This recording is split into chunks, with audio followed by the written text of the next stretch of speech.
in a really good time right now where we recognize that we're not really competitive with each other. Our enemy in all this is the devil. He wins when we're separate. In the same way that marriages and families incorporate people with different gifts and different characters, we need to be in the same family, but recognize each other's gifts and differences. All the mainstream churches have been through their problems and are under attack. People have been alienated from them. We've got to work to bring people back into the church and make them feel that this is really their home and where they're loved. One of the prayers I say every day is to not be that priest or that minister that turns somebody away from church. Having churches that offer that healing, that community, that ability to reconcile people back to their faith, I think that's very important. I think that's the work of our time.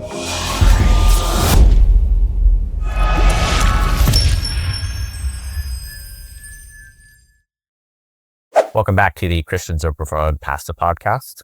I'm here today with Father Michael Kerouac of St. Patrick's Anglican Church in Port St. John. St. Patrick's is a member of the Anglican Church in America, or ACA. The church was established in Brevard in 1990, and you can find them off of Curtis Boulevard today. How you doing, Father Michael? Very well, thank you, Connor. Did I get all that right? I think you guys were founded in 1990, yeah? No, you did that perfectly, thank you. Okay, very good.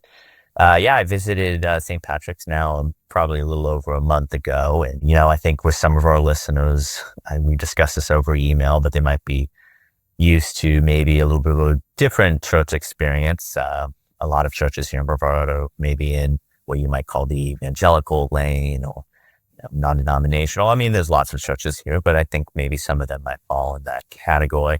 But you guys are a little bit more traditional, maybe a little bit more liturgical, people would say. How would you maybe describe that? Yeah, as a sacramental church. And it might be helpful for your listeners to give a little bit of history. First about the Anglican Church, because it's not very well known here in the United States.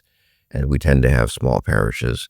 Although that's not our intention to have small parishes, but we call it the best kept secret in Christianity. The Anglican Church was actually founded when Jesus sent out the 70 disciples. Two of those disciples went to England. One of them was St. Aristobulus, and they began the church as an outreach of Jesus's ministry while walking on the earth. The church continued to grow under the influence of St. Joseph of Arimathea, who we know was the person who gave Jesus the tomb. He was very close to the Blessed Virgin Mary and St. John the Apostle. And so Christianity in England grew up under the tradition of St. John the Apostle rather than St. Peter the Apostle, as happened in most of the West. And so you have in England a Catholic faith that is different than the Roman faith in that it's more oriented to the culture of the particular country rather than to the culture and the polity, meaning the way that the church is ruled of a church that was part of an empire. And so it has some changes. It's more of a reconciliatory church than a judgmental church, but it shares the basic sacramental values and the creeds of the ancient church that all the churches had at one time before we had our unfortunate divisions. In the United States, that church turned into the Episcopal Church and started in Virginia, which was, an English colony. And then when the United States became independent, England declined to continue to provide bishops and to run the church for the new Americans. And so the Scottish helped us to have some bishops that were confirmed, and then we became the Episcopal Church in America. Ecusa is what it was called. And then in the 50s, as the Episcopal Church became more and more liberal, departed further and further from the teachings of Scripture, a small group of that church decided that they would continue in the true Anglican tradition and that they would preserve the ancient church and its beliefs and its scriptural foundation. And so that became what we call the continuing Anglican Church. And that's part of what we are. And so it would be very much like the Episcopal Church in that we have bishops as the head of our diocese or areas. We have married priests, except that today that we are very, very strictly scripturally based and founded, that we preach the Bible, that our sacraments are 90% taken directly from Scripture. And so when people come to engage us, what they'll find is a very traditional church that's comfortable for people that have grown up in the evangelical rite, but a church that also has the sacraments. And so people from the Episcopal or Orthodox or Roman rites might be there. And we've kind of been a meeting ground, especially for families where one person was raised in a sacramental church and the other in evangelical church. These Anglican churches tend to be a comfortable middle ground via media that people can follow and have both of the people comfortable in their faith and raise their family in a good way. I don't think maybe everybody realizes how much history the Anglican Church or the Episcopal Church has, not even just in England, but here in America. I was reading recently that over 50% of the signers of the Declaration of Independence were Anglicans or yes, Episcopalians. I guess that would have been before the Episcopal Church. They were right on the verge. Then they were, well, one day they were Anglicans, the next day they were Episcopalians. I heard that the name change was maybe because they didn't want to be associated with England so much at that time, so they called themselves Episcopalians. It was actually England that was it really more of England's decision? I got it off, right? The Archbishop of Canterbury decided that since we wouldn't have their king, that we wouldn't have their bishop, archbishop either. Now, the Scots and the English, continually fight with each other, even though they're part of the same culture, same island. And so, the whole thing of your enemy is my friend. So the Scots jumped in when the English backed out and said, "Oh no, we'll help you out and give you some bishops and some priests to get the church established over there, mainly to tweak the English." But it worked out for us. And history too, talking about history, not even just in America, but even here in Central Florida in Brevard County, a lot of Anglican influence here. Yes. Recently, I was learning about the Sam's House Cabin, which is actually the oldest building in Brevard County, standing in Merritt Island, and it was used for Episcopalian church services at that time. I think it became, I'm forgetting now the name of that church over there. I think is it St. Luke's in Merritt Island? I could be wrong. St. Luke's in Merritt Island, and St. Paul's down in Melbourne was also long-standing Episcopal church. Yeah. So then what's the origin there of St. Patrick's specifically? Is that the Irish St. Patrick's, or was there a different saint? No, it's the Irish St. Patrick. Okay. Back during that time in the 50s when the Episcopal Church was becoming more liberal, Bishop Dorman, who was with the Episcopal Church up here in Titusville, decided that he would stay with the continuing church and founded our church 30 years ago. It was originally founded as All Saints Church. And then over time, in the last 10 years, Bishop Dorman had retired. We had a new bishop whose name was John Vaughan. John was an Irish born citizen, came over as a Roman priest that was tied to the Diocese of Miami and left the Roman Church. Became an Anglican and ultimately became our bishop. And because he was Irish, he decided he would change the name of the church to St. Patrick's. Not everybody pleased over that move, but we've been St. Patrick's now for 12 years. Okay. Yeah, I was curious about the Irish identity. I'm Irish, Connor Mahoney is a very Irish name.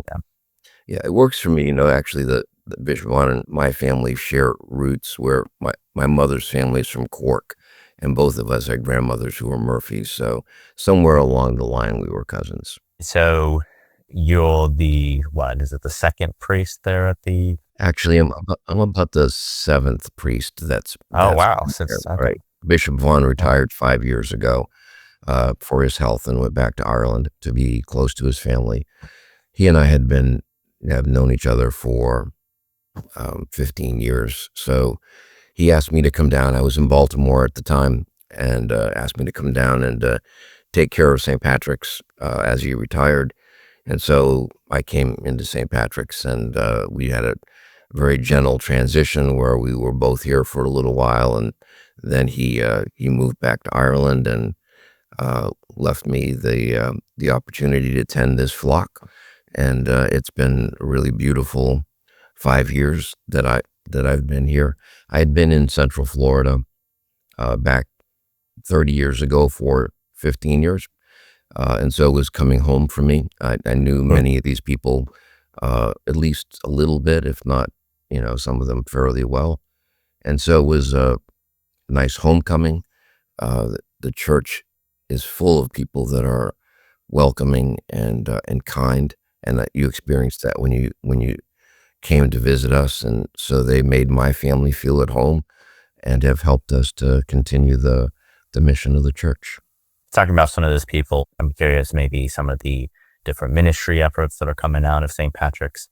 I've seen a lot of stuff with veterans and first responders, serving them. I think you guys do a regular monthly breakfast. Maybe you can describe some of those efforts and what St. Patrick is doing in the community. Yeah, churches have their own character, and regardless of what the priest or the minister tries to impose upon them, the natural character comes through. And so, this particular parish has just been a parish that has been very, very loving and appreciative of the people in the community that have served the community. And so we do a first responders, veterans, and veterans' wives breakfast every month. That's grown over time. It's about 30 people that come to it every month, and another dozen people that are putting the breakfast on. And as we just celebrated Memorial Day, I try to remind people that that it isn't only the service people and the first responders who make the sacrifices; their families make the sacrifices too. And so, in that regard, we might be just a little different than some of the other churches that are honoring the first responders and veterans, and that we really want to make sure that we're including, those service people's families as part of the recognition. So we do that. We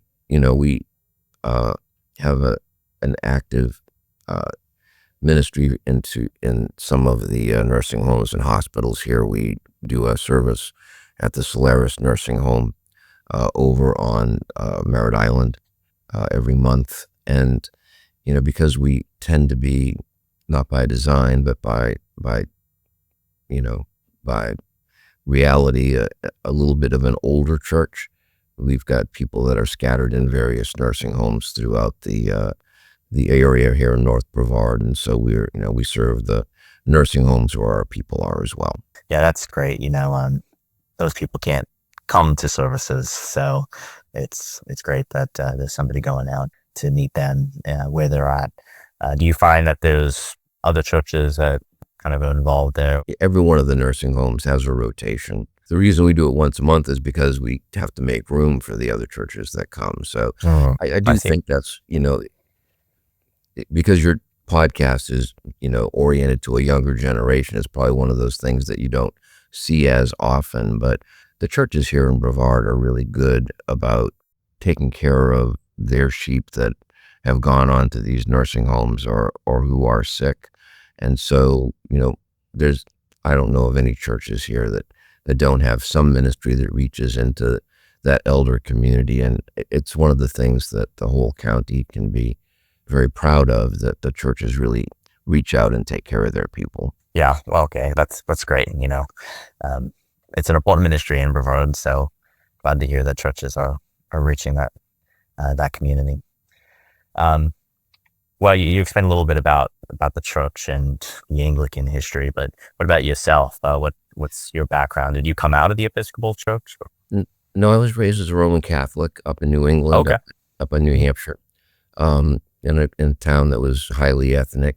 It was half French Canadians that came down to work in the mills and half Irish that came over during the famine. And so We had a little town of 40,000 people with 11 ethnic churches. When my parents got married in the Roman Church, they got married twice, once in the French Catholic Church and once in the Roman Catholic Church, because they weren't sure that, either one of them was good enough for the other. When I was in college, I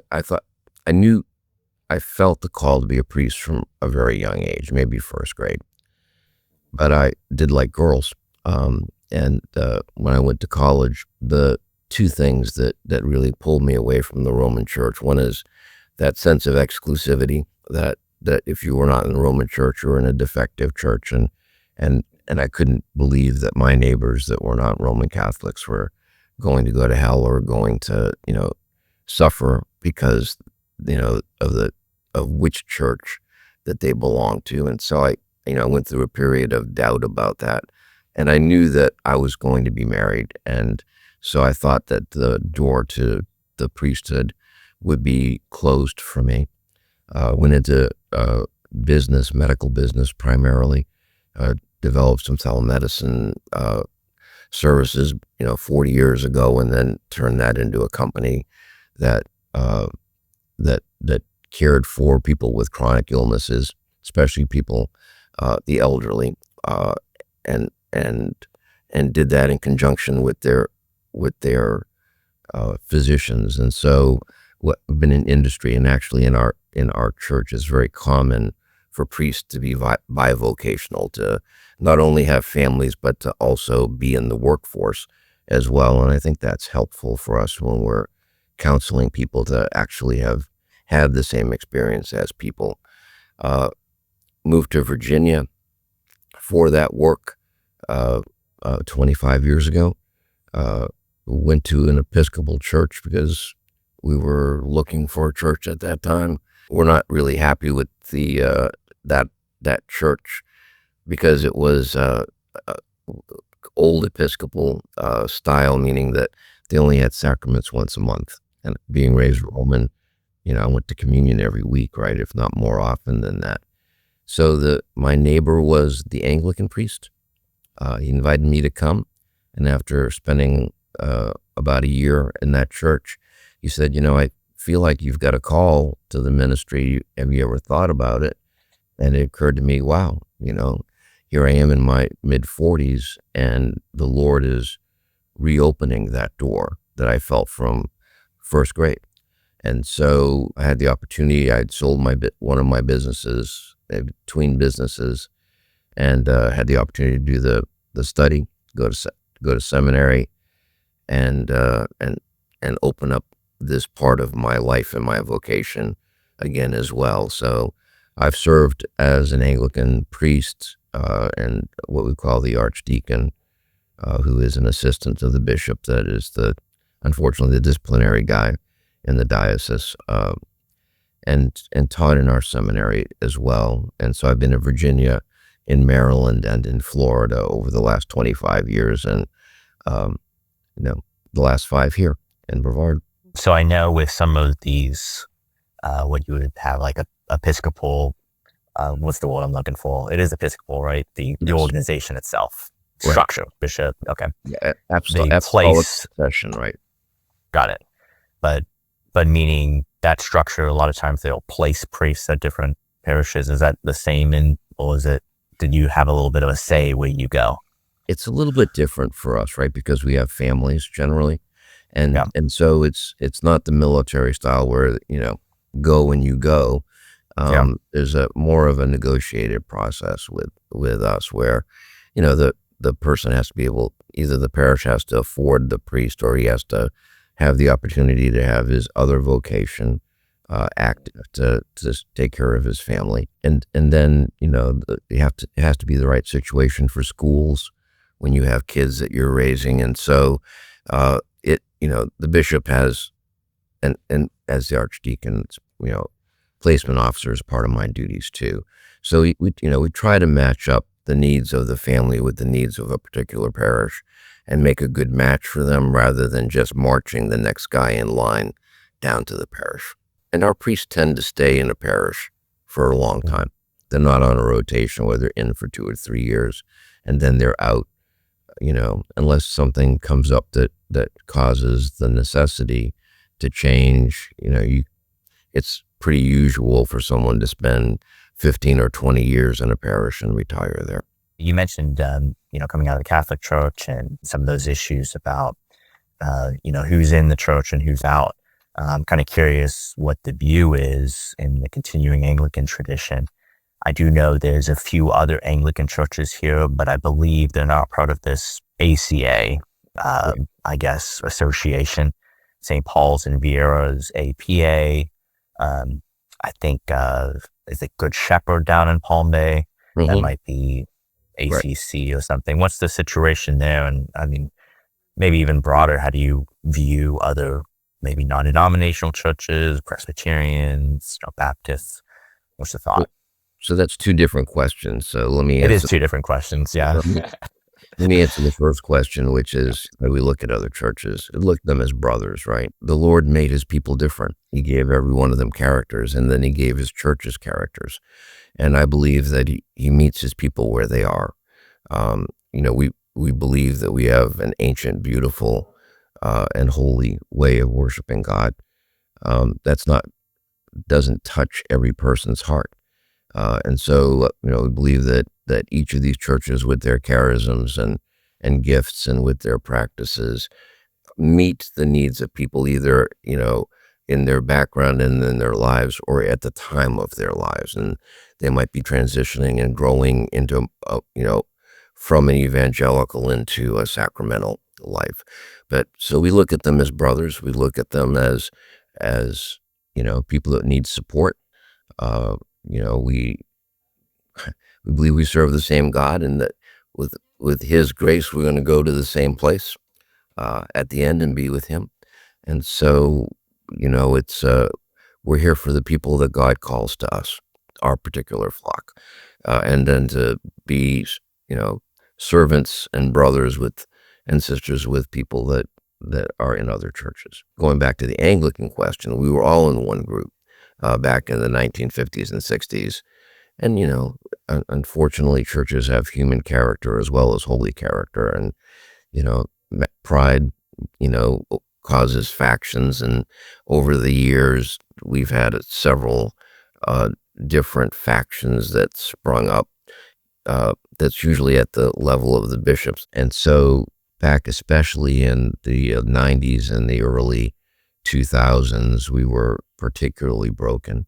In the last 10 years, there's been quite a lot of work to knit these factions back together. And right now, the ACC, the APA, and Anglican Province of America, and ourselves, the ACA, are all in a consortium called the G3, where we're sacramentally relinked together, where we share each other's, priesthood. Priests can go from one to the other, and people can receive their sacraments at others. And so we're in a really good time right now, where we recognize that we're not really competitive with each other. Our enemy in all this is the devil, and so he wins when we're separate. And there's a real growing movement to consolidate these churches, to bring them back together. And in that sense, it's a very good time where the brotherhood between these parishes is really being reestablished. I think a lot of Christians would hope, to see that happen, maybe on a broader scale, with some of these even bigger differences between Anglicans, Presbyterians, but of course there are different beliefs. These things are important. The theology is important. We can't just wash over that. No, and again, in the same way that marriages and families incorporate people with different gifts and different characters, we need to be in the same family, but recognize each other's gifts and differences. Have you maybe seen anything or been successful working with any of the local churches here in Brevard? Yeah, Coastal Community Church actually has a really good youth program, and they're well established in the two schools that are close to us, which are Atlantic and Space Coast. And as I said, we've been raising grandchildren now for the last 15 years. So, our children are in those schools. And while we have some younger people in our parishes and families. We don't have a big youth group, that can have the kind of activities that a more robust, uh, uh, youthful church can have. And so, we've sent our kids to their Sunday school, Sunday after school, so after on Sunday program for young people. And then we also participate in their camps, which they do every summer for sports or arts. And our kids have been part of that. So, yeah, that's probably the most that we've done. We do share with the Methodist Church that's here in Port St. John as well. We support their food kitchen and supply food and help when we can with that. And so Coastal is it sounds kind of non-denominational, but is that the character of it? Right. Okay. Yeah. Well, interesting. Have you ever had, someone who comes in at St. Patrick's and is scared with how maybe Catholic it looks, or do you usually get a good response from people coming in? Yes. And, the antidote for that is, people come to church when they're feeling broken or unloved. Right. And, if someone has had a bad experience with a church that looks like that, then it may not be the church where they can open their heart and feel at home and feel safe. But not everybody feels that way. I think that most people that have come to us have decided they were going to stay because the people in the pews embraced them, made them feel at home, and showed them love and listened to them. And then, we do the best that we can as priests and staff to reflect that and to provide the spiritual component of supporting that. So I do think these parishes or churches are all really communities, and people are going to find the people that touch them, open their hearts and make them feel at home, and that's where they're going to settle. Well, maybe as we're just closing out, I want to ask you one more question, and then give you an opportunity to share how people can maybe get involved with St. Patrick's if they've been looking for that. But I asked this question of everybody. Given your experience, it would be interesting what your perspective is. But here in Brevard County, you said you've been here about 5 years, and then previous to that, you had spent a number of years here. Is there anything in the community that you think is maybe underserved, or something that churches could do a better job of reaching out to the community for? That's a really good question, right? So certainly there are two groups that always are underserved in a community, and the elderly is one of those, right? I mean, they're the silent population that doesn't have the opportunity to speak out for themselves. And as we get into our older years, you have this decline in income, and you wind up in positions that you would hope to never be in as you end your life. And so I do think that, while we do have a very active ministry out to nursing homes across multiple churches in the county, that's always an area that can do better. And if there was an opportunity to work with some other church in this area to do that, certainly I'd be very happy to do that. It's, it fits in with my lay vocation as well. And so it's something that I have a lot of passion for. The other part of it is, especially in the young population battling the influence of drugs in the culture, that I've lived in Baltimore and lived in a college town as a priest, and now down here. And what is true everywhere is that the influence of drugs is insidious, that finds its way everywhere. It doesn't matter how good a school you're in or how good teachers you have, that there's influence that gets to young people that way, and that lives are lost all the time to that. And so, I do think that we all need to create the sense of community and love, belonging, that battles the alienation that leads people to look for consolation in that community of drugs and brokenness. And so again, if there's anybody that wants to work with that, I'm happy to join any effort to do that, because we see that in our own family and families in our parish, and if you look around, I have a 10-year-old and a 15-year-old that we're raising. You would think that having grandparents bringing children to school is unusual, and sadly it's not. That that we have a whole generation of parents that have abdicated their families and lost their children, and so we've got to knit that back together. I throw the statistic out when I asked this question, but Brevard County, Central Florida, I think the statistic is like 40% is de-churched, which means people that used to go to church and now no longer do. So there is a large population here which is looking for churches. Well, maybe not they're looking for churches, but they should be, right? So It should be, right? there needs a church, we should say. But, Yeah.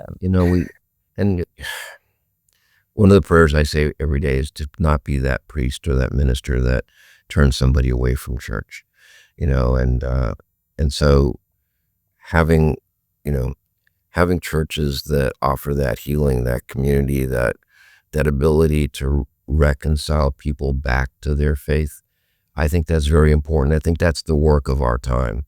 That all the mainstream churches have been through their problems and are under attack, and people have been alienated from them. So we've got to work to bring people back into the church and make them feel that this is really their home and where they're loved. Well, if there's one of those de-churched people listening, how could they, if they're in St. John, how can they visit you guys? What are your service times? Can they contact the church? These days, what I find is that people shop for churches online, right? And so our services are all online at stpatrickspsj.com. And so if someone wanted to hear how we preach and what the service is like, and they didn't want to put themselves in that place where they are in that uncomfortable last pew, which tends to be crowded, I always tell people the kneelers in the front of the church are soft because nobody ever uses them. Everybody crowds into the back. But they can see us there. I mean, our services are Wednesday evenings at 6, and then Sundays at 8 and 10. We have a pretty robust program of Bible studies and other community activities that are all on that website. And then my sermons are published and recorded there. So again, it's a safe way for people to find out a little bit of what we're like, and then when they come through the doors, they'll be embraced by a really loving group of people that that are willing to listen to them and welcome them. Thank you again for joining me. Really appreciate the conversation, and many blessings to St. Patrick.